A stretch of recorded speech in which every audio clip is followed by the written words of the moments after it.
Good morning, everybody, and welcome to this joint BDB Pitmans and Renewable Energy Association webinar. My name is Richard Marsh. I'm a partner in the BDB Pitmans Planning and Infrastructure team. I'm just going to wait for a couple of minutes for numbers to level off, and then we'll get started. I'll have to excuse my slightly hoarse throat. Managed to contract COVID, confirmed yesterday. So I'll try and avoid coughing throughout the webinar. We are joined today by Nina Skorupska, who's joined us from Glasgow, and she'll be able to give an insight from COP in the first few minutes of the webinar. But I'll just, as I say, I'll just wait a couple of minutes for numbers to level off, and then we'll get started.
Okay, good morning, everybody, and welcome again to this joint BDB Pitmans and Renewable Energy Association webinar.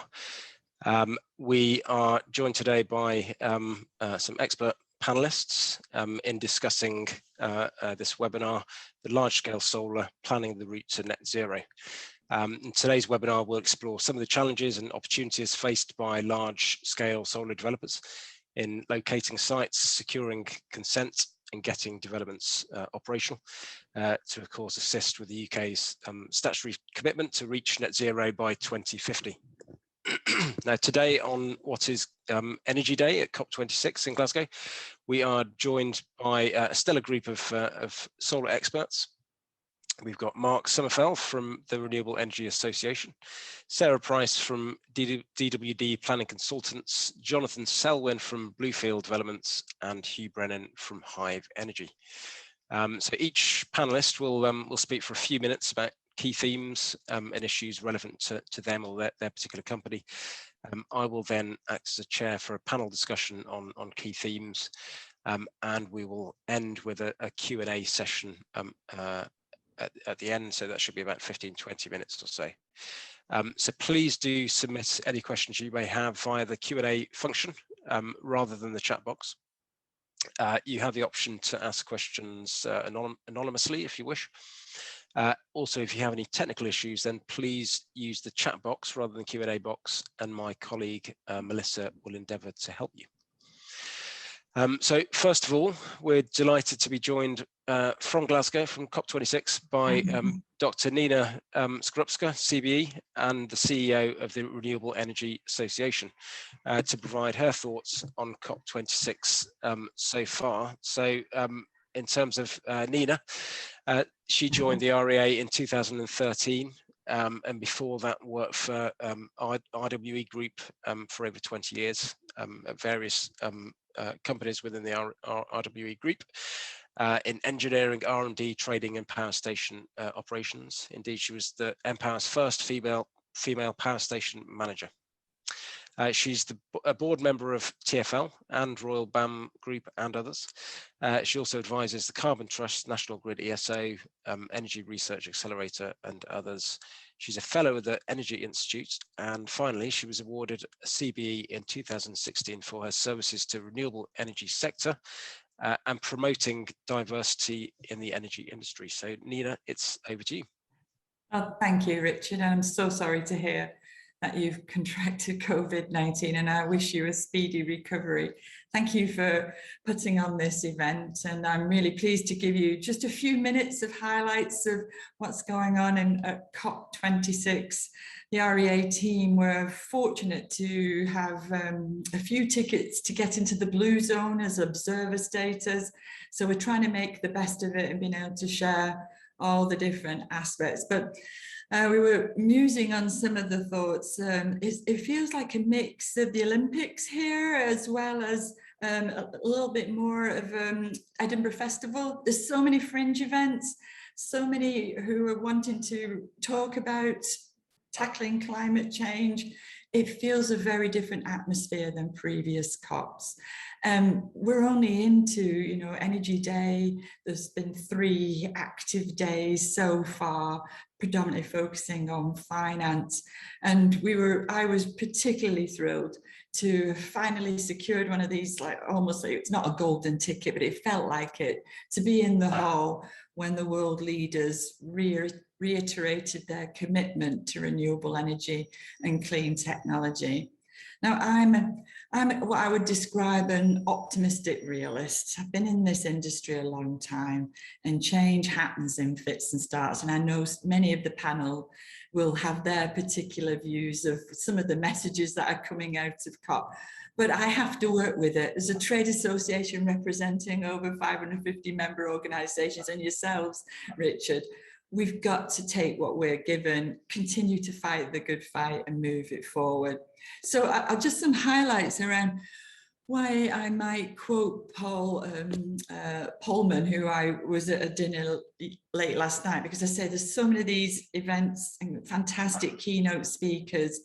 And he was asked a question: are you an optimist or a pessimist about meeting the 1.5 degree target with everything that's being discussed, the financial commitments and also the progression for more renewables and clean tech? And he says he was actually going to quote Desmond Tutu, who said, in optimism and pessimism, he's a prisoner of optimism. He has to continue to think that we can make a difference.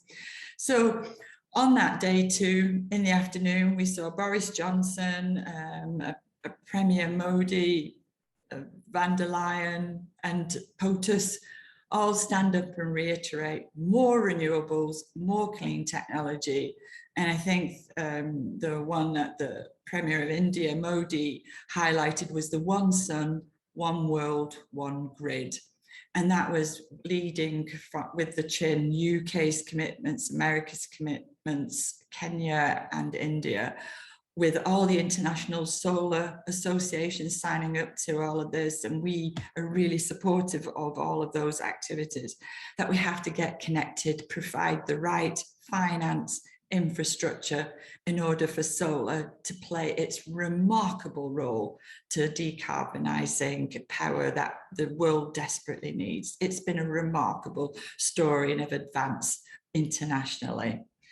But I guess what we were wanting to focus on is what's going on in the UK. Well, you know, the UK government are standing on their fantastic platform of a gazillion strategies issued just leading up to COP, the net zero strategy, which is essentially a summary of everything that's been rolled out since the energy white paper last December. And also the commitment, as hopefully we'll see, and I'm sure you're going to debate as well, our own next CFD auction in December, where finally, and I know we're not the only trade association that's lobbied for this, that solar, for large-scale solar, could be back in a pot and being awarded an amount of money. But we don't actually need that because subsidy-free projects are lining up. And I think over the next 5 years, we've got 5 gigawatts. I think one of the ones I'll finish in highlighting in my early intro is seeing energy transition in action.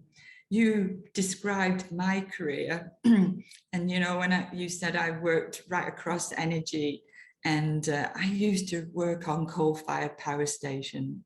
And what's really pleasing to see now is that 2 of the big sites of 0.5 gigawatt in the UK are going to be landed on 2 demolished coal sites. So we're going to be seeing West Burton's location taking advantage of the grid infrastructure that is there and being able to accelerate and deploy solar and also at Cotton. So none of those are old RWE sites, I have to add, but it's great that we're progressing in that way. So I'm hopeful that with the next time that the REA does one of our most important reports, and I hope people attending this will look this up, and maybe Mark, who's on the panel later, will highlight it, is our Energy Transition Readiness Index, where we look at the key factors for developers and investors to really make a difference in the UK and other leading nations. But I won't say where the UK is in our last report. I might leave that one to Mark. And hopefully, what do we want to hear from today?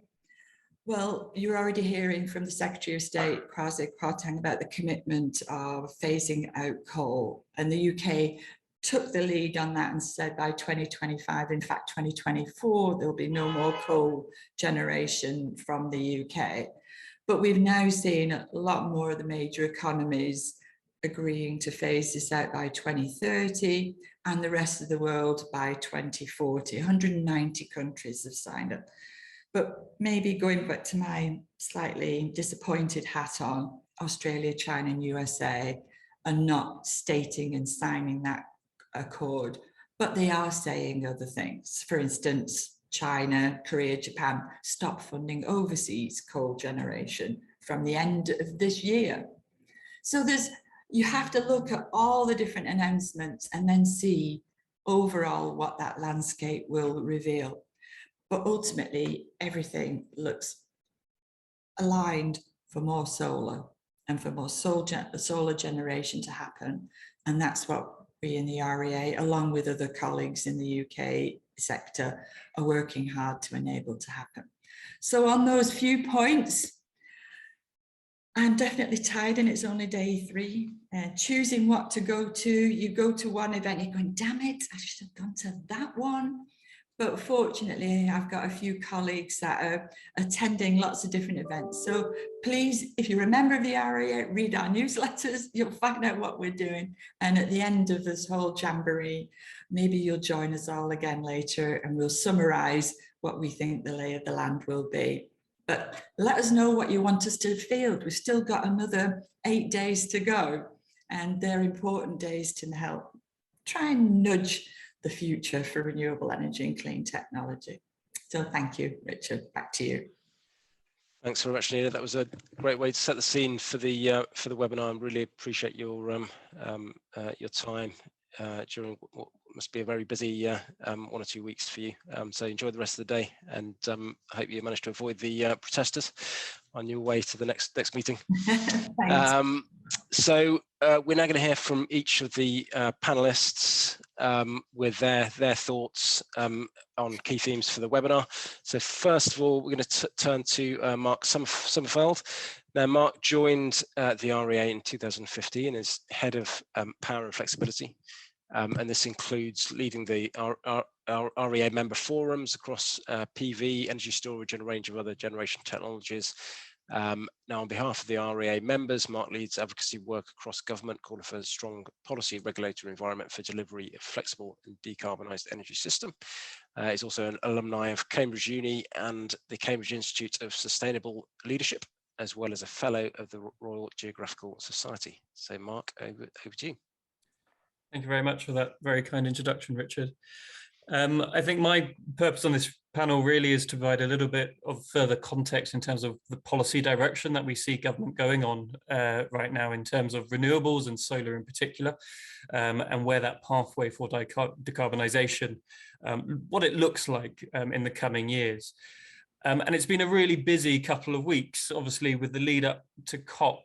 Government have been very keen to get out an awful lot of announcements and strategy documents with an awful lot of some would say detail about what is coming down the road, but there still remains an awful lot of policy gaps and an awful lot to be filled in if we are going to reach our future targets. However, the first thing to say, and it's really very significant, is that within the net zero strategy published 2 or 3 weeks ago, we had this formal inclusion of a target for decarbonising the electricity system. So a net zero electricity system by 2035.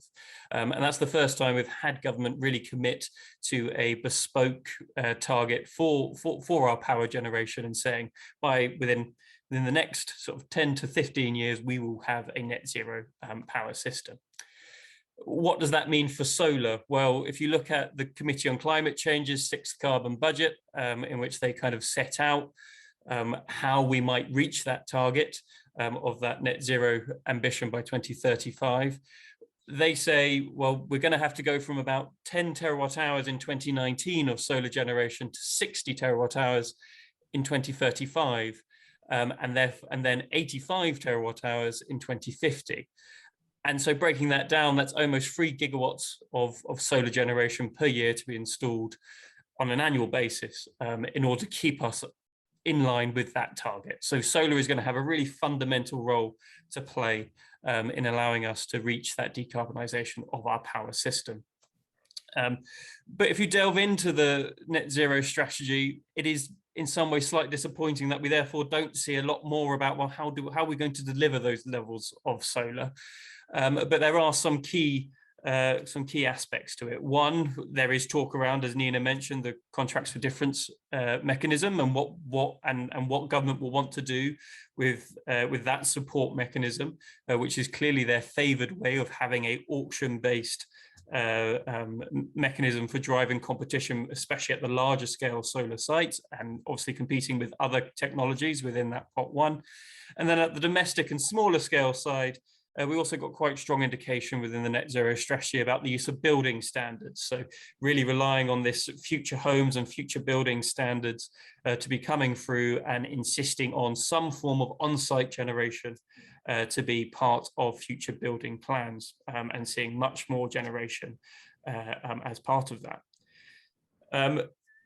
Leading on the role of building standards and what happens on buildings, as well as large-scale solar as well. We also saw some very positive announcements within the budget. Overall, the budget was dismissed as not a very green budget, partly because we had all of these documents the week before. But there was some really good news in there for solar, which shouldn't be forgotten, and that was around business rates. And a piece that the REA and other bodies have been calling for an awful long time is to see solar and other on-site generation removed from the plant and machinery order, which means that the rateable values for those, especially for on-site generation, with solar generation being used on site, currently seeing very high business rates because of how that plant and machinery order is applied within the UK. But the introduction of an exemption there from 2023 to 2035 will see a marked decrease in business rates for solar, and hopefully remove that barrier to deployment in the immediate term. So that's a really positive outcome that we've been pushing for a long time. It's not quite the outcome I would have really liked. If we had the ideal world, we would have seen solar completely removed from the plant and machinery order, but an exemption in the meantime is certainly very welcome. And then the final kind of direction of travel I really wanted to mention is, of course, the smart system and flexibility side. So Nina set me up there to talk around the Energy Transition Readiness Index that the REA produced last month. This is this is now the second time we've produced this report. And what the report does is it compares different European countries and says, how accessible are those markets for flexibility? And rewarding, in particular, rewarding flexibility appropriately, so that those decentralized flexible grid systems can be deployed. And what that report found was that the UK is doing okay, but not amazing. So we looked at 12 different countries across Europe, And we found that the UK was quite a long way behind some of the leaders in Europe, such as Finland, Norway, Sweden, those Nordics as ever doing their bit.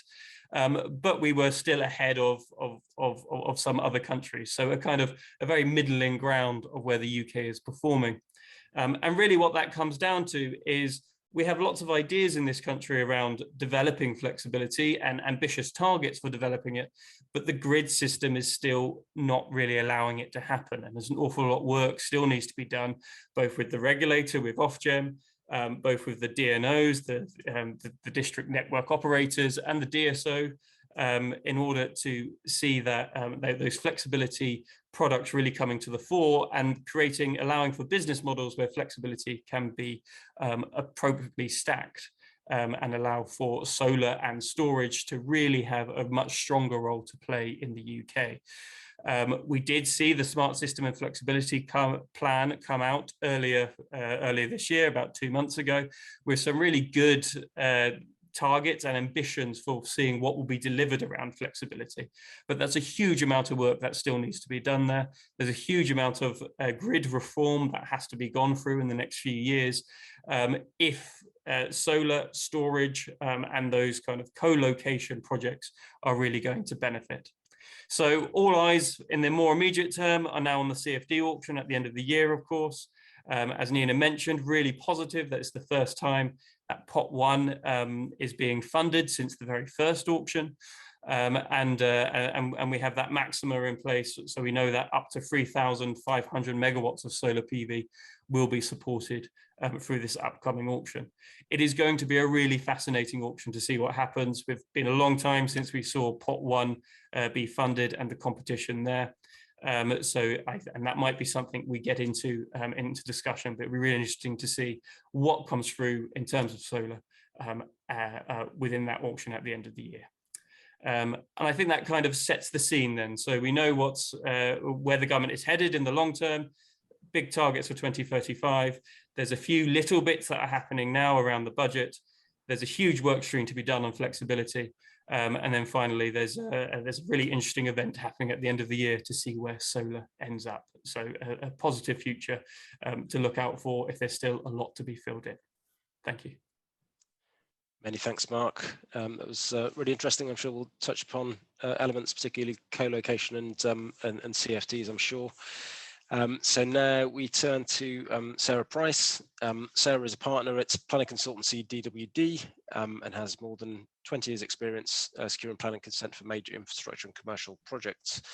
She has particular experience in promoting NSIPs, nationally significant infrastructure projects, and her recent experience includes promoting the Wolffer Newid nuclear power station, Bradwell B, and she's currently advising promoters on major DCO DNS solar farms in England and Wales, including Mallard Pass in Lincolnshire for Windell Energy and Canadian Solar. So Sarah, it's over to you to talk about planning, the Planning Act, and maybe a bit of energy MPS drafts as well. Lovely, thank you, Richard, and good morning, everybody.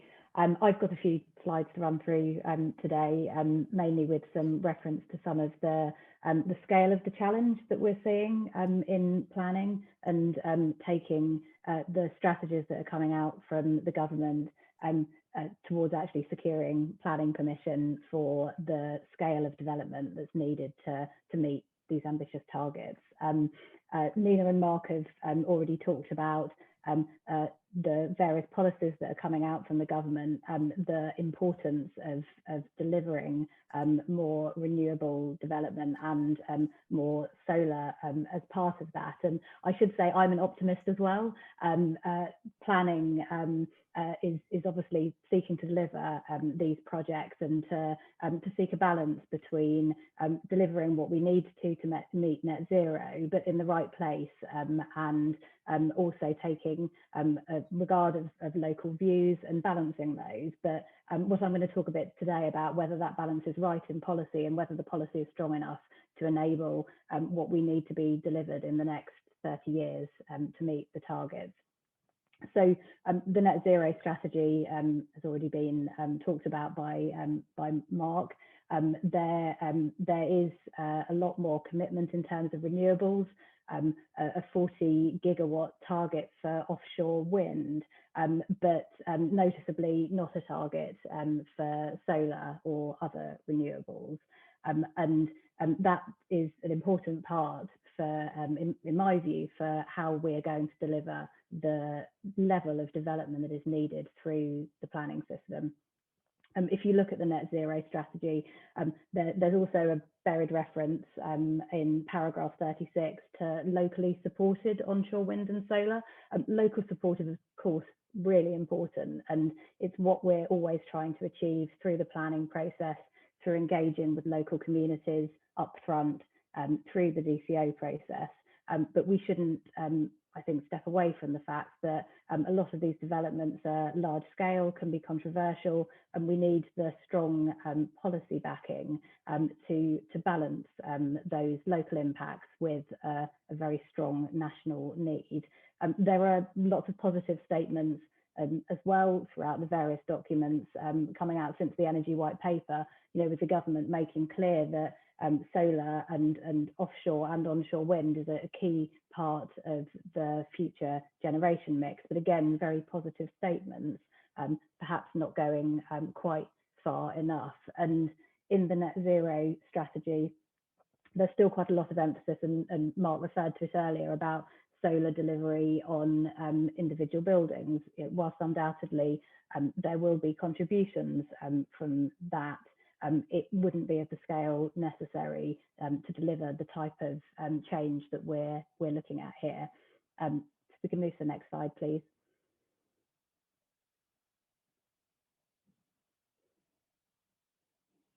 Thank you. Sorry, my pie chart's gone a bit odd there, but the really important thing from this is there are clearly a range of different recommendations, and Mark talked about earlier in relation to the carbon budget. I've looked at here at the National Infrastructure Commission recommendations from a little while ago, but looking at what was needed in solar to achieve net zero. And the NIC looked at a range here which suggested between 56 and 121 gigawatts of solar was needed by 2050 to meet the very ambitious targets. Installed capacity for solar is about 14 gigawatts. I think other panelists that are more specialist in the delivery of solar can correct me on that if I'm wrong, but I think it's thereabouts. And that means that we need to deliver between 42 and 107 gigawatts by 2050. Nina was talking earlier about possibly 5 gigawatts coming over the next 5 years. And Mark, you were referring to an annual 3 gigawatt delivery, which would be sort of towards the lower end of that NIC requirement. Looking at the higher end of the requirement, I've looked at what that would mean in terms of the scale of large scale solar that would be needed, which is equivalent to about 2,049.9 megawatt solar farms, or 300 of the NSIP scale, say 350 megawatt solar farms. Clearly there are smaller solar farms that provided individual panels, as I said, on buildings as well. But I think that puts in context the scale of what we need to achieve to deliver over the next 30 years, which is a massive step change in what has been delivered through the planning process to date. Putting in the context of local authorities, there are 382 across England, Scotland, Wales and Northern Ireland. Some local authority areas clearly wouldn't be able to deliver large scale solar, but putting this in context, it would mean that effectively almost every local authority in the United Kingdom would need to deliver at least one major DCO project, and actually some of them will be delivering more. Could I have the next slide, please? So in 2020, again, my research showed that there was 545 megawatts of new solar generation capacity. If we're continuing at that pace, that would deliver 16 gigawatts by 2050. Clearly, we've had some very positive things already today about that stepping up. And we know that there are a lot more developments in the pipeline. We're working on some of them, but there's still only one consented, which Hugh will know a lot about, Cleve Hill.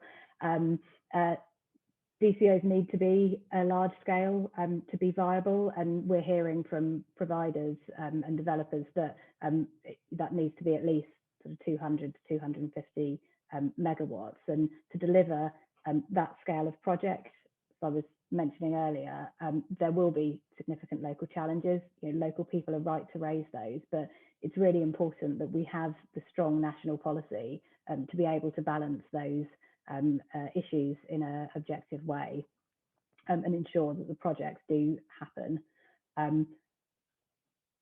A final note here that if you're looking at that upper end of the range, if only half of the gigawatts needed comes from the NSIP, the Nationally Significant Infrastructure Project scale, this would still require about 5 every year to be coming through the system. We know there is quite a lot in the pipeline, but that pace would need to be kept up throughout the next 30 years, which I think is a challenge. I think it can be done, but I think the planning process needs to give the support needed to developers to take these projects through, given the scale of them. And I'd be interested to hear from Hugh later, his perspective on that as well. Just one final slide, please. So, does the policy go far enough as it is? There's undoubtedly been improvements in what's coming up through the government recently. The inclusion of a section on solar in the draft national policy statements is really positive, and I think that it helps give those tests that the examining authority need to examine the projects when they get to examination.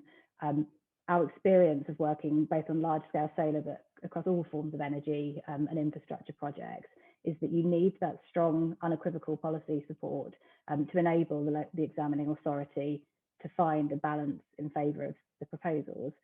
That doesn't mean that issues shouldn't be examined properly. As I said earlier, there needs to be that appropriate balance, but there should be a stronger recognition, in my view, that there are only so many sites that the large-scale solar farms can be delivered on, and for instance, having an appropriate grid connection. Mark talked about the grid capacity earlier, is a really important requirement.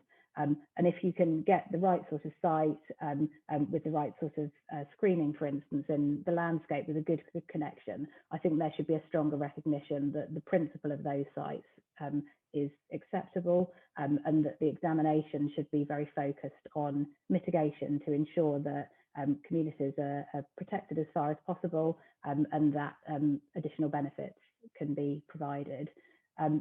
Just finally, in relation to agricultural land, there's some helpful recognition in draft EN3 around this, but I think that there probably needs to be a bit of a stronger national direction. We're hearing on some of the solar farms we're dealing with some local concern around the balance between the carbon benefits of solar compared with the disbenefits of, in their view, of importing food, and the need for a proper assessment to balance that out. And I think it would be helpful to have a stronger national direction, so the examinations can properly focus on the issues and allow these sites to come forward. I think also because of the pretty strong emphasis of offshore wind in the net zero strategy, the other sort of thing we're hearing is, do we really need large scale solar? It's all going to come from offshore wind, isn't it? And I think it's really important that actually also the government policy is clear that this is all needed. It's not one or the other. Finally, battery storage. I think that there's been some positive inclusion in recent government documents about the importance of storage to be able to smooth out demand curves, and we're actually hearing from local people actually that they're supportive of the principle of that, but there are inevitable concerns regarding safety that need to be addressed, and again it would be helpful for government policy to be able to make that clear, and to emphasise the importance of storage on site as well.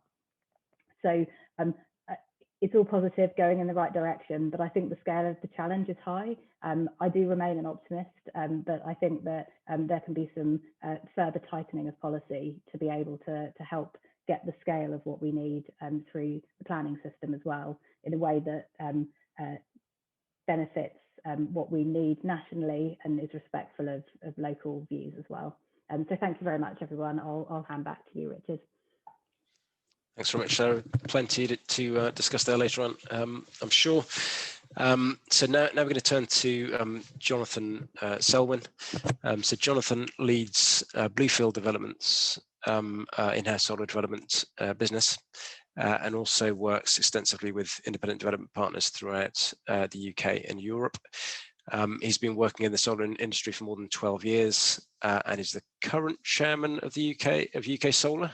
No, I stepped down in April, actually. Okay, yeah, okay, right. So it has been the chairman for a good while.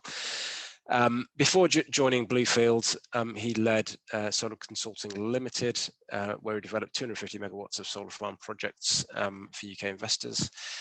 He was also previously managing director of Lark Energy between 2010 and 2016. And Jonathan leads the development of large-scale solar projects for Bluefield, and also is responsible for exploring new technology investment opportunities. So Jonathan, over to you. Thank you, Richard, and good morning. And just by way of context, it's worth mentioning Bluefield Solar Income Fund was the first solar fund listed in the UK, and it's invested over £1 billion in solar on behalf of the funds it advises. We operate over 100 solar assets of around 600 megawatts. So we've got quite a long track record of understanding how to develop and build solar, but also how it operates in the long term, and what issues arise for the operation of plant that need to be addressed during the development phases. So I was asked to have a look at a few different issues to lead off. First question was, is the planning system for solar fit for purpose? And I think before we answer that, probably the question that needs answering is the planning system itself fit for purpose? I think what we're finding is that planning departments have suffered years of budgetary cuts, outsourcing, council reorganisations, and we're far from alone in the solar industry. We're facing some of the issues that has led to. So, for example, the levels of service you get from planning departments vary greatly. Some are excellent, and we have very good relationships with those. Some have outsourced departments where you can't get pre-application advice, you can't get EIA responses. You're meant to have a 3-week statutory turnaround, and we've been waiting 2 months in some cases. At some stage, we might have to apply to Secretary of State for a determination. Many planning committees are highly parochial and make decisions based on narrow prejudice, and that exposes local authorities to significant financial risk on appeal. So before we consider whether the planning system is fit for solar, we need to just step back and wonder if it's fit in its current guise. Having said that, in terms of solar, planning policy we feel does need an update. But nevertheless, with the net zero agenda, declaration of climate emergencies in local authorities, and some of the things we've heard of already this morning, we find that solar is being viewed much more positively by many, if not most, local authorities. And so the big projects that we're bringing forward within the industry, and now typical sizes are 49.99 megawatts, which we'll come on to in a moment, they are being viewed positively, and quite a lot of them are getting through, some even on delegated decision. So it's a much more positive outlook generally for solar, but obviously within the planning system itself, there's a lot of issues that need addressing. And just picking up on what Sarah was saying, it's not to say that if you choose a site badly, it may certainly generate a lot of opposition locally and could well lead to refusal at planning committee. So although solar remains extremely popular with the British public, a badly chosen site not only could lead to rejection, but it can also lead to problems for the wider industry. And just reflecting on the very large DCO projects, we're finding quite a lot of pushback on projects that we're doing of a smaller size because of some of the negative issues that are generated by the very large projects. Because when all's said and done, it is quite difficult to hide 1,000 acres of solar panels. So it's just something that we need to bear in mind. We might tease out a little bit later in the debate. So the next question I was asked is, do the proposed changes go far enough? And we went through the draft proposals in detail at a recent Solar Energy UK working group. And on the whole, the industry very much welcomed the changes, is providing clearer guidance and certainly in the application and decision-making stages.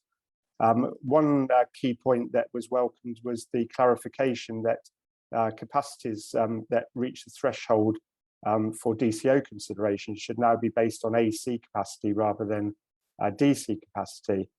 Although I can't help thinking that such technical considerations in a planning guidance are rather it's sort of strange, I suppose, and you do wonder whether it should have been based on area size, particularly as over time solar is getting more and more efficient, so we're taking less land to deliver the same or more capacity. Confirmation that land type should not be a predominating factor in determining the suitability of the site, that was very much welcomed as well. We're all aware that we don't want to necessarily build on the best and most versatile land, but sometimes site selection means that we're going to build at least on some best and most versatile land, particularly the size of the site that we're looking at. It's good that the draft guidance encourages more flexibility in the design, because we know that solar technology is moving forward very rapidly, and so what we design today, if it gets connected in 2 or 3 years due to grid constraints, it could look very different. So having that flexibility in planning is very much welcome. There are a couple of bits where we think it needs improving. It talks about glint and glare studies. Our experience is local authorities are now usually asking for glint and glare as a matter of course, even if there's no issue that needs to be addressed by a glint and glare study. It rather bizarrely mentions that there's a preference in favour of non-reflective coating being used. I mean, as far as we're aware, we don't really want to reflect any sunlight. We'd like to absorb it all. So I'm not sure where that statement comes from. But also in planning, we're finding that the local authorities are asking again, as a matter of course, for things like geophysical studies, even when there's no evidence of any below ground interest. And also trial trenching. It seems to be that the archaeology officers are finding that solar is quite a godsend for them, because they can start to explore areas they haven't hitherto explored. So we're being used as a sort of tool for archaeological exploration, rather than actually addressing some of the issues that actually do arise when we explore sites. In terms of the subsidy-free funding world and whether alternatives are required, and particular interest obviously as mentioned earlier in CFDs. I think it's fair to say there's plenty of funding available for subsidy-free solar, although so far fully constructed projects subsidy-free are few and far between. And just like any other industry, we're very much affected by supply chain issues at the moment. We've got very rapidly rising prices in the supply chain, and quite a lot of projects are being put on hold. And I was at Intersolar in Munich a couple of weeks ago, and what was very marked at Intersolar was you would go onto the stands of module manufacturers, and usually they would be sitting you down, giving you sort of food and drink and saying, come on, order some product off us. But for the first time ever since I've been going there, they were saying, don't order anything for 6 months. We've got no supply. We don't know what the prices are, and we don't know when we're going to crank up the factories again. Ironically, a lot of the factories are shut down because of power shortages in China. And then we've got some issues that we need to address as an industry around ESG as well, in terms of where the polysilicon is coming from and what we can do about more transparency in the supply chains. But it's fair to say at the beginning of the pandemic, there was a lot of uncertainty in every market, but particularly in renewables. And we were worried about the plunging energy prices and what that would do for subsidy-free solar. But then once demand started to come back and the energy prices started to rise, then confidence returned pretty quickly. And as there were very few other safe havens left to the investors, they saw renewable energy as a really good long-term bet. We do need it. We've got a glide path, if you like, till 2050. So there's certainly going to be no shortage of demand for new renewable energy generation. And also, obviously, where there's volatility, there's an opportunity, particularly if you can look at harnessing storage alongside solar and other renewables as well. In terms of the CFD auctions, they're very welcoming back solar. If not anything else, it gives a direction of travel and it gives some certainty and another funding route in the market. But we need to ensure that the transaction costs of entering the auctions don't outweigh the benefits, because an auction scheme that's set up for very large wind projects doesn't necessarily suit solar projects. And also we'd like to see more regular auctions once in the blue moon isn't much good for us to plan long term. The corporate and public sector PPA markets are growing quite rapidly, although there is a lot of uncertainty and complications with the financial modelling of such ways of funding solar. We really don't want to return to the days of direct subsidy from government, but we do want government to, as Sarah mentioned, to make it much clearer in terms of guidance and in terms of laying the groundwork for us to be able to develop projects. And the merchant power market's increasingly interesting to a lot of investors as well, whereby we sell on the spot market or the day ahead market. The way the solar prices have come down until recently means that that's very much viable now. And finally, grid capacity availability issues. In a way, it's similar to what I said about planning, in that the grid as a whole is suffering from the legacy of an old and fairly outmoded system. And we need to see what the direction of travel is for investment in it. We've got Ofgem who are focused, it seems, entirely on people's bills, and therefore are trying to constrain the investment that the DNOs and DSOs can make in the grid. But without that investment, it's very difficult to see how we can connect the sort of volumes of solar and other renewables that we all want to. The DNOs really don't have sufficient capacity to deal with all these applications that we're making. And that's without even thinking about other generation and also demand that's also expanding rapidly. So as an example, we're dealing with one engineer in a particular DNO. His team of 3 has 100 accepted applications they're having to deal with. You could imagine dealing with all those is not easy, and no matter how much we pay for our grid connections, we don't get the service we should get for that. So I think in terms of grid, it's great that there's been so many accepted offers for solar, and the pipeline is very strong into the many gigawatts. But we are worried about the capacity of the DNOs and DSOs and National Grid to actually deliver on that.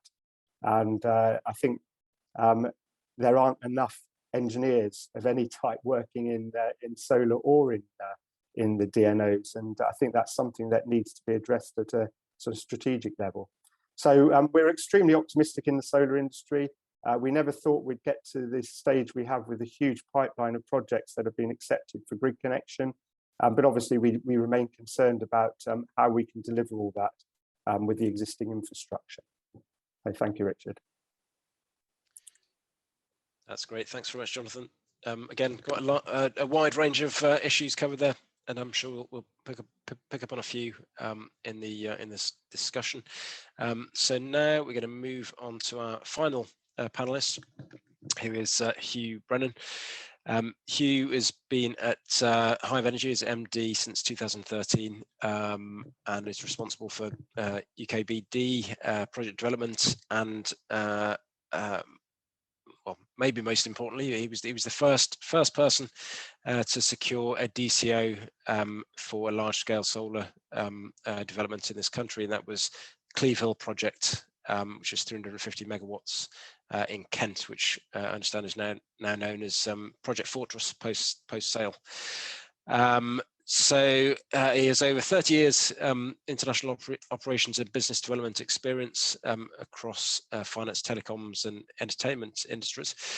And I'm sure he's going to give us a really valuable insight into Hive's experience of the DCO process and hopefully conclude that it was a valuable experience. It was obviously successfully concluded. So Hugh, it's over to you. Super. Thanks very much, Richard, and morning, everybody. And really, honestly, I was internally nodding my head with everything Sarah, Mark, and Jonathan were saying about some of the challenges and some of the issues we have around the balance and more. And a little bit, it sort of comes back to, if this is an emergency, we need to treat it so. And a lot of the things we do are just too darn slow. But so just a tiny bit of background on Hive. We were founded in 2010. We're a UK company, British company, founded by Giles Redpath, still owned and sort of overall run by him. Focused initially on PV in the UK, but quickly branched out overseas, and we started working in some interesting places like Cuba and Turkey. But since then, we've developed hugely into sort of more development on lower carbon, recycling, replacing plastics with biodegradable things, and starting investing in a lot of different industries and helping new ways of doing things that are more environmentally friendly and lower carbon go in, because our overall view is everybody's still going to want to do things, and we just find it need to wait, and they're still going to have their cups of coffee and they're still going to want to take them away. But again, that thing of why those cups can all be biodegradable is a huge difference. So DCO Process, Cleve Hill, what would I say? I'd say we had a very small and very, very competent, committed team, and that was, so we made decisions quickly. We did that, but it was incredibly slow and incredibly detailed.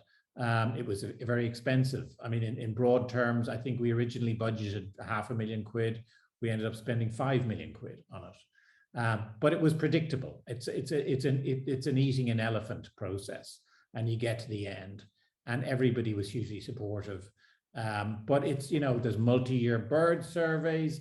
There's so many different things that go in. We talked to PINS about having a fast track process. It didn't end up being that much faster, but we did it very methodically and ended up, and doesn't always work out, but we had no JR issue at the end, and we just kind of, what we did was proven through. So that whole pre-app, pre-consulting, which we've brought now largely into all of our local planning plans as well, is something that's very important. So that sort of early engagement, whatever. One thing, and again, not to kind of puncture a balloon, but this kind of local, and this is part of the tricky thing for the government, is they're trying to be very, strong on support for green energy, but they also need to, you must mind local issues. And part of the problem, when you don't have unequivocal support in national planning policy, there are so many little gotchas. And back to the glint and glare study and the geophys, partly that may be because a local archaeologist is saying free interesting stuff for me, but partly it's to protect themselves. So if somebody else goes, have you done a glint and glare study? That they have a defense, and those things are all covered off. So when we started out in solar back in the early 2010s, planning applications were super simple. They went in, they were processed. There was no land grade stuff. It went in, it came out, it was quick. Now these poor, and like you say, it's across the board, planning officers have to deal with so many different complicated issues, and there's so many ways that somebody who doesn't like this can point to something and say, oh, well, has this been done? And so it's all just hugely more complicated, and complication takes time.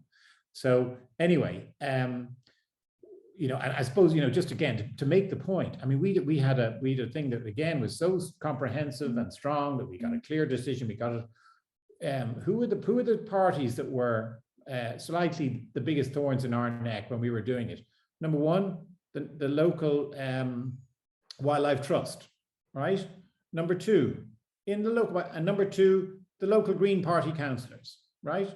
And and I think one of the things it's kind of, and you see it in Glasgow a bit, it's this all or nothing thinking. It's like, no, we want to do the perfect green way. We want to do it, and this is an energy transition, and it's doing it better before we do it best. And I think that's something. So look, I'll get off that particular soapbox, but I would say the national, it's very predictable. It's slow. Jeepers, it took us 5 years to get to the end, and we really kept the pedal down the whole way through. So a couple of other thoughts on. So I would encourage people to keep going through that again. What's the lesson? Pre-engagement. Pre-application with all the people. So in terms of, people already talked about whether the changes in planning policy go far enough. They don't. They're still not unequivocal. They still give lots of wriggle room for things to slow down. what do we do in a subsidy-free world? What do we do? You know, the scale of amount of energy that we're going to need is colossal. If you think about switching from the energy potential in diesel and petrol to the energy potential in an electrical charge. I don't know if this is right, but somebody was saying, if you want to put the same amount of energy into your car as you do when you're putting in petrol at the pump, you'd need a 10 megawatt solar park to be going full tilt. I mean, it's just the amount of energy that we need. And as you know, for the next 4 or 5 years, all these car companies are going to be wanting to sell us electric cars, because that's already going. So these cars will come on the system, and all of this kind of recent history of brownouts and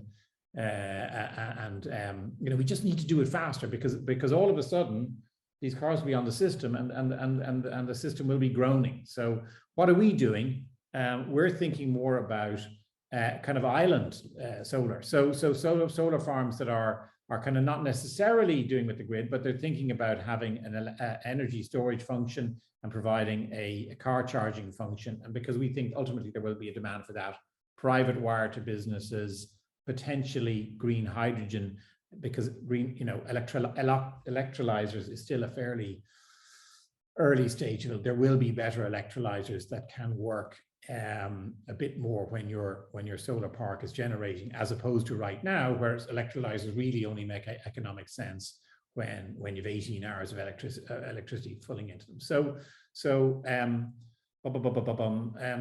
that's a little bit thoughts on that. Are there any other wise thoughts on? Yeah, I mean, the thing on sort of subsidy-free CFDs, you know, too little, too late, I would say. Jeepers. I mean, how long ago did the FIT, 2015, the FIT stopped? And now it's 2021, we're finally doing CFDs, seriously? The whole point of government supports is to provide certainty. Pricing, yes, but it was money-like certainty. And it was that sort of 10, 15-year certainty of price return, which was the key thing, more than the price. Yeah, the current uptick in price, we were looking at PPAs a little while back, and we would have been very happy with 42 quid. We now wouldn't consider a 10-year PPA that was the less than 60 quid. That's interesting. That helps a lot.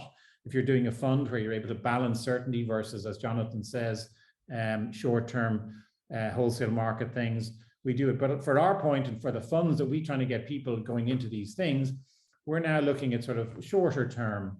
Not that you need to balance the long term. It's like any investment strategy. But we think that the demand for electricity as a product is going to only go up. So I think yeah. So I think that's a lot of it. So I like those whole things of, you know, so much of this country is green belt, triple SI, special protection area. The grade 1, grade 2 land is a thing. The problem is not about protected species in the world. It's about biodiversity. And so a little bit of kind of come back to going, if you know, there's other way that we can be supporting all the animals rather than having to spend a whole other year or two trying to look after, you know, surveys on water voles, God bless them. You know, it's just, you know, it's all, you know, when you look at the maths, I remember somebody in Ireland saying Ireland wanted to have 1 million, you know, committed to having 1 million cars on the road that are EVs by 2030. And you're going, if you sold every single car between now and 2030 as an electric car, you still wouldn't get there. So I think, you know, lofty aspirations down to that. I think it's up for industry, as it has done so far, and it had to do it for the last few years, to figure out its own solutions. We have to replace fossil fuel, not be something that only works when the wind blows. So that's why the offshore wind is not the only solution. But we also want to work and find cost-effective solutions so that we're able to push them out in places like, you know, so not just rich countries are able to afford to be green. It's very important that we're delivering cost-effective total solutions across the globe. And I'm sure I've gone over my time, but thank you very much, Richard. That's great, Hugh. It was relatively controversial. That's what we like. Let's hope there weren't any people from Natural England on the webinar. They were fantastic. Natural England. Let me make the point, and KWT were fantastic too. The point is, there's a lot of kind of, no, but I want it perfect, you know, and you're going, it's never perfect. There are no unicorn solutions. Sorry, I'll shut up. So first question, should unicorns receive protection? No. Hugh, just picking up on your points about the DCO process and your experience of it. so you've gone through it. You appreciate it was a well, you appreciate the benefits, but also appreciate it took time, and there were issues around resourcing and requirements for documents, etc. But I mean, would it put you off going through the NTIP process again? No, but you know, I mean, it's a much more safe process. I mean, we can spend any amount of money on local planning things, and it's just so easy for one person to throw spanners and delay you forever. And like, I mean, I wouldn't, you know, I downplay the parochial planning committees anymore, because I think a lot of places now have climate emergencies. So no, I wouldn't be put off doing it again. But I'm hugely grateful to the team we had, and their commitment to it, because it was everybody pulling the rope in the same direction, and it needed that, and still took that time. And I just, all the things I'm looking at, I kind of go, there's so many areas, low carbon concrete, there's so many areas that we can start making a difference to decarbonize. And I feel at the moment in the UK, the planning process is so slow that my personal focus is not so much, it's just, there's other places around the world that I can do things an awful lot quicker. So it's not priority one for me. Yeah. That was my next question. I've seen that Hive have now got a JV in New Zealand for the delivery of solar infrastructure.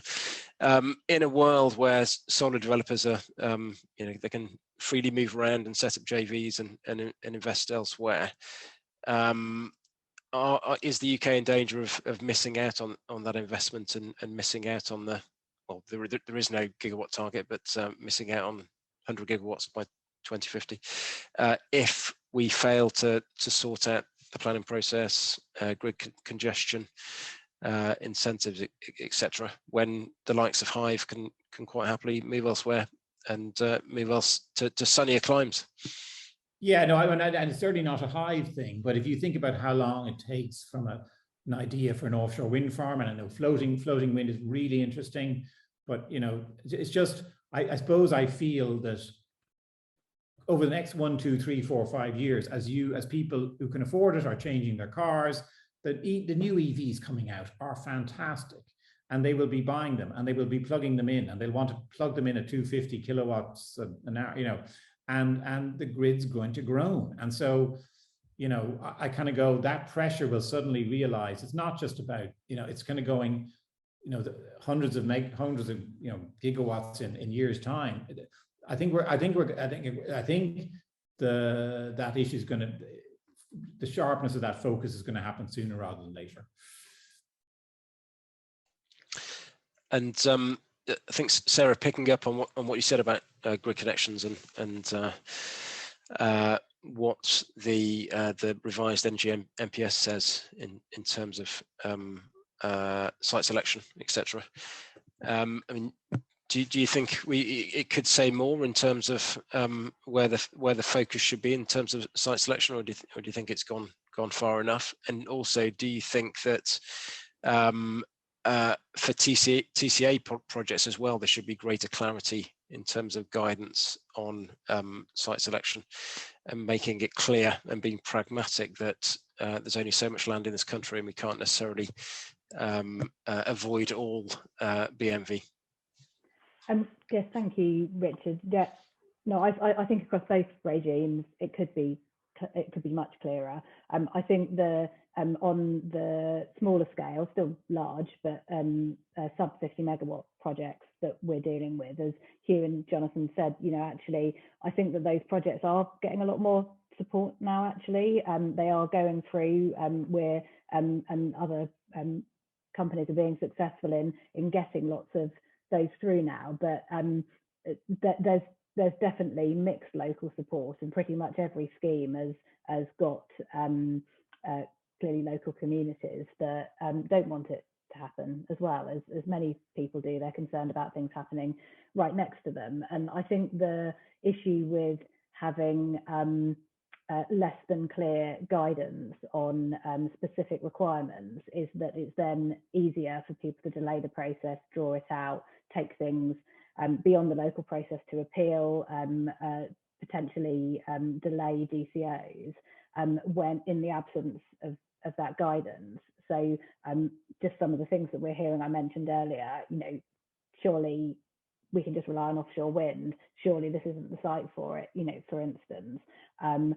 If we had policy that more clearly stated where there's capacity for a grid connection and these basic things are met, which could be, for instance, and I know solar developers are already choosing sites that will be less controversial. So Jonathan and Hugh, when you're looking at your sites, I'm assuming some of the things that you take into account are how visible they are already, our impact on communities, and those things are already inbuilt in the process.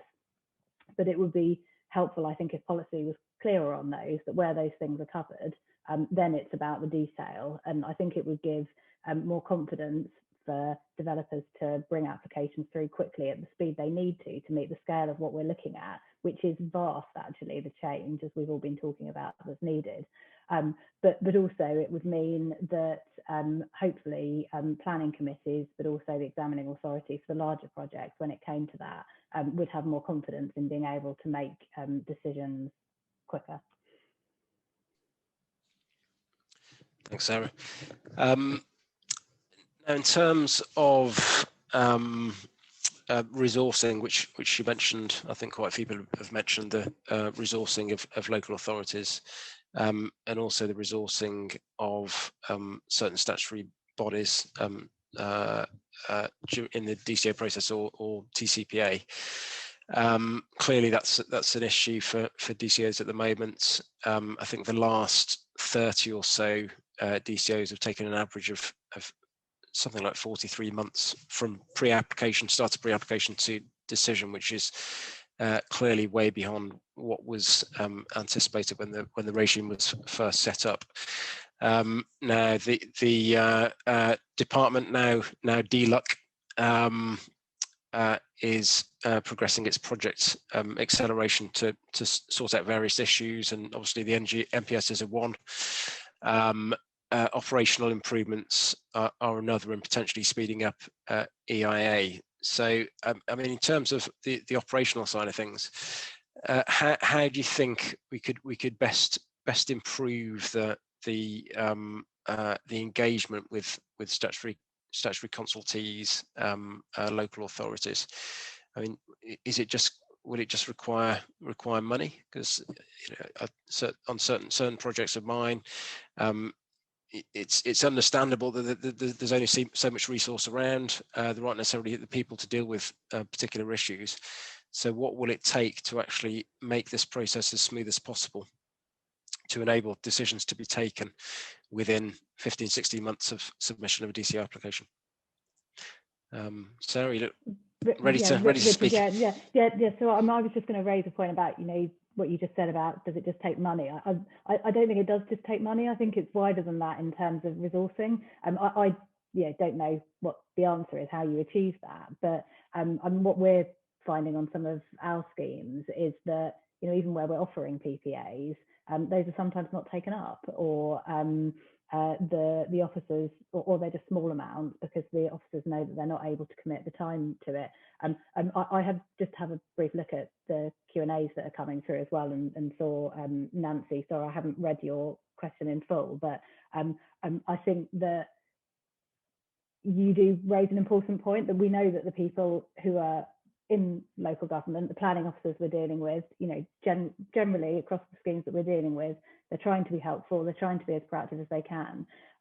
But it is difficult when you've only got a certain amount of resource. And as Jonathan said earlier, it's not just large scale solar, it isn't just renewable energy, it's actually developments as a whole. And I think as an industry, we're all trying really hard to support officers as much as we can, trying to give as much information as we can, trying to be as accessible as possible, and help them in difficult circumstances to all do their job. But Richard, I think you asked my view on what the solution is, which I don't know really, but I think it is about resource as well as money. I don't think it's just about developers being out, and I think Jonathan putting his hand up as well, being able to provide the money. It's about having the people there to do it too. And that's not just local authorities, it's across all the statutory consultees, EA, NRW and Wales as well. Jonathan, Hugh, you've got any experience of offering PPAs and it not being taken up? Yeah, so on the specific issue of PPAs, I think we need to be clear to our audience that this could be very confusing because we're talking about planning performance agreements rather than anything to do with energy sales.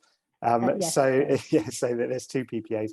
And we're actually going through a PPA process at the moment, and it really is highly recommended where the local authority can actually provide the backup that Sarah mentioned isn't always available.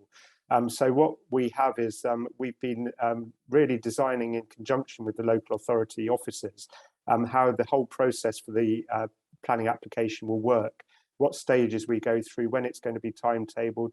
They're going to help us with the public consultation, with the outreach to the parish councils. We actually have just returned from a visit to the planning committee where we were able to give a 25-minute presentation to the planning committee of our projects. And then they ask questions without all the burden about whether they're going to make a decision there and then or not, but just in terms of so that they could understand the projects in more detail. And so it's our first experience of this type of PPA and highly recommended. But as Sarah says, if they can't provide the backup which you're paying for, then maybe won't help very much. But we've got the situation in other local authorities where we've paid a great deal of money for pre-application advice and we've been waiting 5 months for it. So as Sarah says, money doesn't necessarily deliver the solutions. And I just wanted to pick up one very quick thing from an earlier question as well. So Bluefield invests in other markets like Italy, Spain, France and the Netherlands. And going back to the point Hugh was making, I think it's important to stress that no market is perfect, just as no project is perfect. And so we face different challenges in different markets. The UK has got its own particular challenges, but we can't look at another market and say, why can't we do it exactly like that market?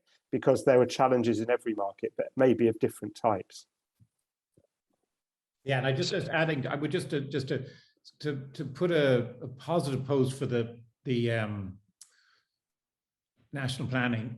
There's a lot of points where the statutory times for things have to be replied by, and once you get into the process and the 6-month examination, it all just chugs along. And even once you're post doing that and you're discharging requirements, there's a fixed time freeze that the local authority has to respond to things.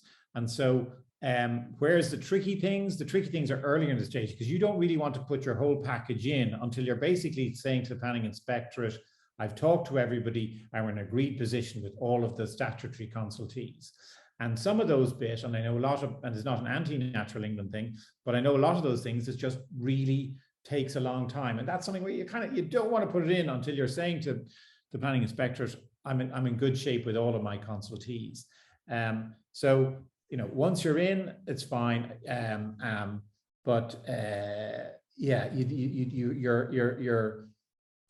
So it's rewarding in a lot of ways because you can, get things agreed outside the pressure of a particular time frame. But back to this point of everything, and back to the local level, as Nancy in the Q&A said, these people under pressure, the officers are getting it from one end, they're getting an application, and from the other end, they're getting from the local saying, how could you have, this has been my, anything from my grandfather's footsteps, any number of things. What can we do is obviously we can make sure that we put in applications that give the police officer the strongest possible, backed up thing that they're able to use. But it would be really helpful if planning policy at all level was leaving less things up to, figuring out the balance, and because they're in an invidious position where they're and it all gets a lot slower. And even if they want to do it, which a lot of times they do, the local councils are very supportive, they end up asking for more and more backup, so that eventually when this goes legal, they're able to say, no, I've covered all of these little elements. So I think the more strength we have in the overall push and need for this climate emergency on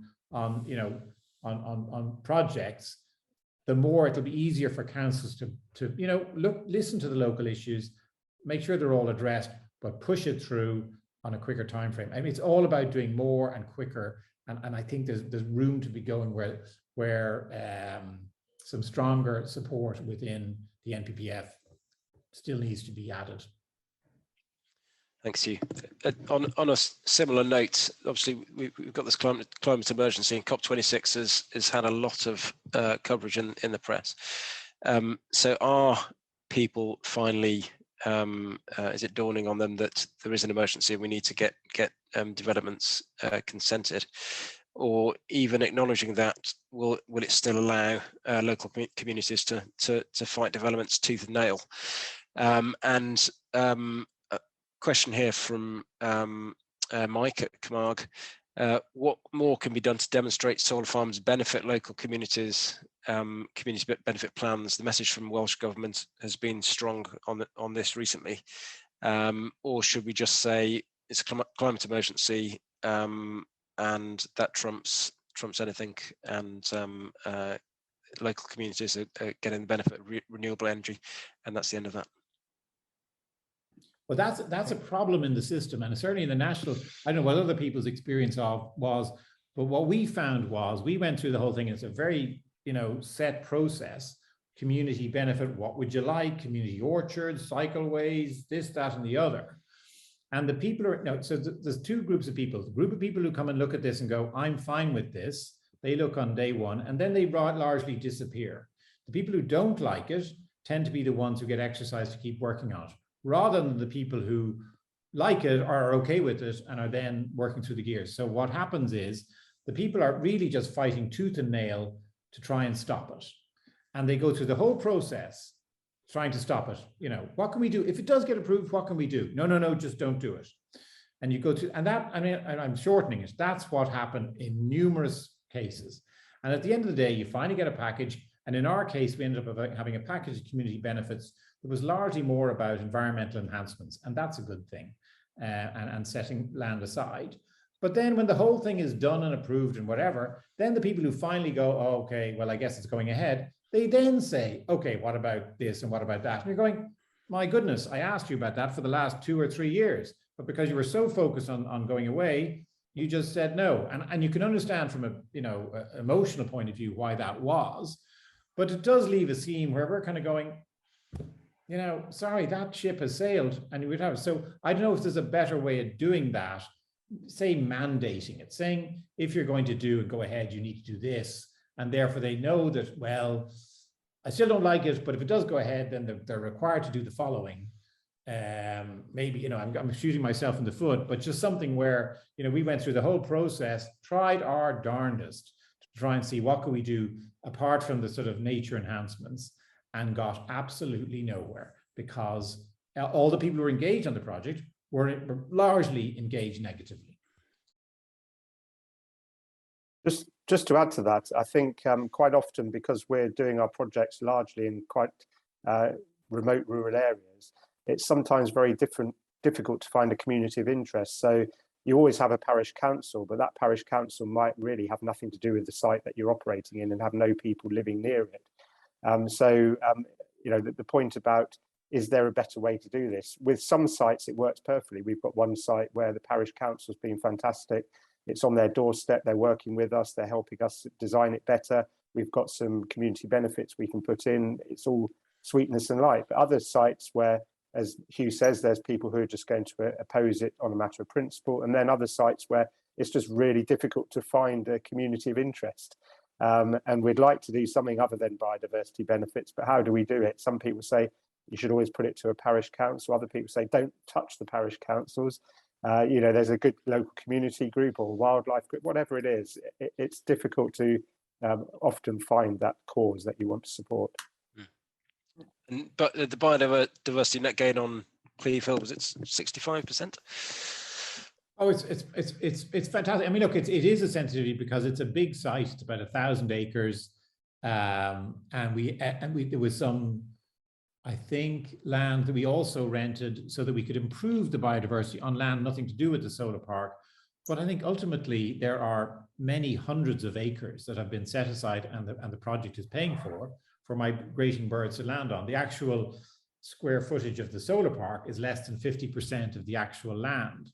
So, you know, there was, you know, from a commercial point of view, there was a big concession made in order to make sure that this area is looking after the migrating birds and lots of, and I'm not trying to be flippant, but that it becomes a very positive help to the health of the things. And to be honest, one of the things we learned is things left alone. And one of the points that was interesting to me is there's brownfield sites up and down the Thames that are just abandoned old things that have been there for years, and they're horrible and they're polluted and there's metal and all this kind of stuff in them. But the funny thing is, if we leave them all alone and just let nature do its thing, you end up with a greater diversity of species, and actually you're helping that than, you know, this whole thing of we in our human brains look at a lovely neat hedge and a lovely green this. That's a disaster for the planet. And so, you know, and we all have this thing, oh, what a lovely, beautiful, neat garden. But actually the garden on the end of the street where the guys have completely abandoned and it's an eyesore and it's a disaster, from the planet's biodiversity point of view, that's a better thing. And I was struck, I'll shut up now, but I was in Copenhagen a couple of weeks ago in a fancy hotel, but I noticed they had a kind of garden area, and it was kind of, it was a mess. It was kind of nature doing its thing. And you just kind of, they obviously consciously have said, we're going to make a point of saying that little area of ground just being let to do its thing is important. So that's, you know, and I think that's a little bit where, you know, this country has been so well, you know, it's got so many people on it. So many people take care of their own little patch that, you know, it's tricky. It's tricky to say, to take a change of use and start taking something that has quite such a different feel to it. Sarah, did you want to add something to that? Yeah, just briefly, and I agree with everything that Hugh and Jonathan said around that. But touching on your point as well, Richard, you know, is renewable energy delivering enough of a benefit, and should we be trying to emphasize that more as well? I think there is a point about emphasizing it more, but also understanding clearly this will change from a site-by-site basis, but helping local areas to understand where we can, what the actual effect is that we're trying to deliver that benefit for. There are undoubtedly lots of environmental things you could do, which we should be doing and should be doing across all schemes, like biodiversity net gain and landscape improvements and physical improvements. But in terms of, and I don't know if Mike's question was geared in this way, I think in terms of an actual sort of fund, you know, the sites that we're looking at for solar really don't have the effects on an area that sometimes the local population think they do when you look at it in strict plan form. In terms of the height that the solar panels are, you know, off the ground, it's a form of development that can be integrated, I think, much more in the countryside than people necessarily think it can. And I'm not saying that that's because people don't understand solar, lots of people do as well, but I think there's probably a bit more educating across projects that we can do as to the real physical effects of large scale solar. And I think thinking maybe a community benefits fund in the same way that you see for large scale wind projects, or has become quite normal now on large scale nuclear, for instance, is probably not the way to go. I think it's also about understanding, you know, that these sorts of developments can be integrated very successfully, and then looking at what other improvements can be made to the local area as part of that positive project. If I could just add in two little bits on there as well. Firstly, agreeing with what people are saying, but I think there is a point, just picking up on what Sarah just said there, of as an industry, us being better about taking case studies and shouting about those additional benefits, and not just shouting about them, but really demonstrating them. So quite often what we see with projects is they develop these environmental plans that come on the side of them. They tell us about all the different benefits that are going to be provided, but then 5 years later, there's no kind of follow-up and no kind of measurement of what's happening there. Or at least it isn't promoted to the level that it could be. And that's something we could look to do as an industry much more, is sharing those benefits and sharing those outcomes, which will help the whole industry in talking about, well, that happened over here, and this is these were the benefits that were realized.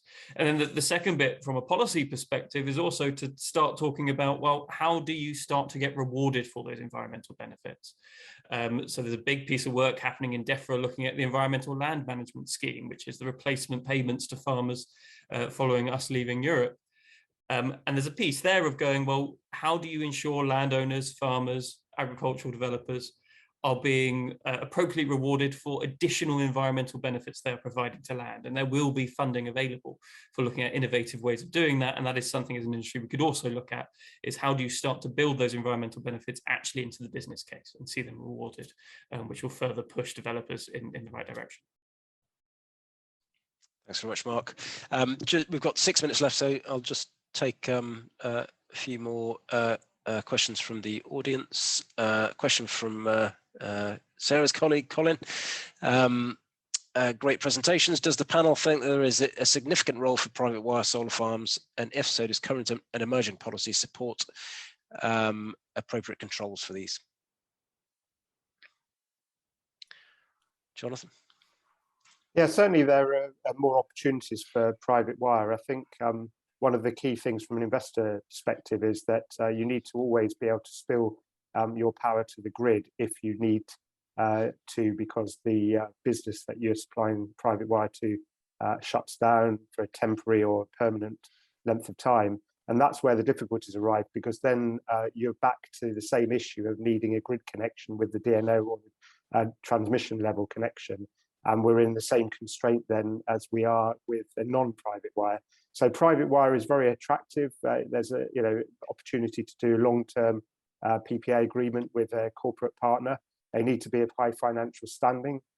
Even some of the big corporates quite often have subsidiaries in which their facilities are lodged, which therefore doesn't give you the good financial standing. But certainly we're looking at doing a couple of private wires at the moment, but with the proviso that we always must have a grid connection for all eventualities. Yeah, and look, I agree with Jonathan, but we are trying to, the rates that you can get in private wire are very good, let's say 80 quid. So actually we're kind of wanting one more jump. And again, it's the money that's funding this, understanding the risks. But we're actually moving forward with private wire projects that have no grid connection. So it is kind of it's running without a safety net in one sense, but in our view, we're kind of always thinking, okay, if this was a disaster, is there a way we could, is there a nearby lay-by we could do car charging? Is there some other plan B that we could do? So trying to find a way, because like you say, the grid, in different parts. I mean, I remember going up the M5 corridor and a landowner was complaining to me about there's so much stuff going on of all parts going up kind of north of Bristol towards Birmingham. And I was saying, well, this is one of the few parts of the country that isn't an AONB and a triple SI and whatever. So everybody looks at it, and it's just, we end up getting a pressure on this. And I remember the other thing is I remember in Lytham St. Anne's and looking at a solar park, and I was dealing with this kind of the visual impact, and I'm going, but there's power lines going across all of this, and you're worried about it, and oh no, that's completely different. They're there. You have to look at this, and I'm going, it's kind of madness. And I think some of this thing where we're going to have to allow solar parks to be built in places that up to this point have been too easy for somebody to give a gotcha to say no. I think there's a website which is basically the appreciation of pylons, and appreciating their visual beauty. So I think we should probably do the same thing for solar farms, panels, and wind farms as well. I don't particularly see why the presence of a solar farm on a landscape is necessarily should be seen as a negative thing. Well, this is just my view. This one up here is a private wire we did back in 2013, a 13 megawatt cement works. It's one of my favourites. It's in the cement works, but going back on what Hugh says, you know, it spills to the grid once a year when they clean out the flues, but we've never had to spill to the grid other than that. So it can be done.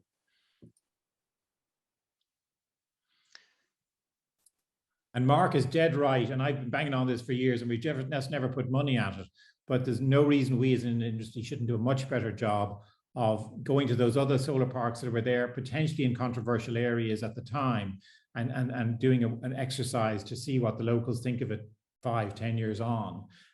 Because I saw another statistic, and I know it was Kwasi Kwarteng or his predecessor, Alok or somebody, but it was something where for every one meeting with ministers by renewable energies, there's sort of 9 by fossil fuel companies, and there's just, we do need to pick up the pace in terms of, you know, banding together to represent our industry and what it needs. Just a question about CFDs, which has been mentioned already. It sounds to me like there's not, it's too little, too late. The question is, do you think that CFD auction is relevant to big solar, particularly with a co-located battery hydrogen allowing solar to flex its route to market? So I think pot 1 is it up to 5 gigawatts with a cap of 3.5 for solar. So do we feel that that's just not going to be, it's not going to be filled? I mean, my position on this is it's going to be a really interesting auction because we really don't know what's going to happen. It's been a long time since we had this auction and seeing what's coming forward. But the question is absolutely right in saying that this is only one, it's now only one route to market, and there are now other route to markets, and that is a good thing that there are other route to market for different solar projects. And there is innovation coming down the line where you can start to do things with hydrogen and start to do things with storage and create a different kind of business case, which is really, really positive. What I would say though is that this auction at the end of this year, sure, it might not be the primary route to market anymore, but it is an important play. It is something that the government is going to want to see coming forward. The government are really interested in seeing how they can adapt the CFD in the future to be even more beneficial, and it is going to be happening almost at a price, which means that it really isn't a subsidy. This is a support mechanism that provides a consistent price for your investors, but it could well be at a price that's actually below the wholesale market at this point. So it's not a subsidy. It's a way of making a project bankable, and it is useful from that point of view. And the final point to make on it is also to say, sure, it might not be the only route to market, but it also does mark a very significant change in approach by government. 2-3 years ago, it was not possible to think about a pot 1 auction for CFD. There was a kind of a ban on onshore renewables, whether that be wind or solar, or any new support for those kind of projects, partly because of the concern of various Conservative MPs and their constituencies, and a slight level of NIMBYism in relation to that. But government have recognised that they can't keep that going. They have to be able to bring more solar forward as quickly as possible, and this is their current favoured route. So if there is something to make the CFD even more attractive to solar developers, then now is the time to be shouting about it, and getting that to be changed in future CFD rounds, because the CFD rounds aren't going away. This is the favoured route by government.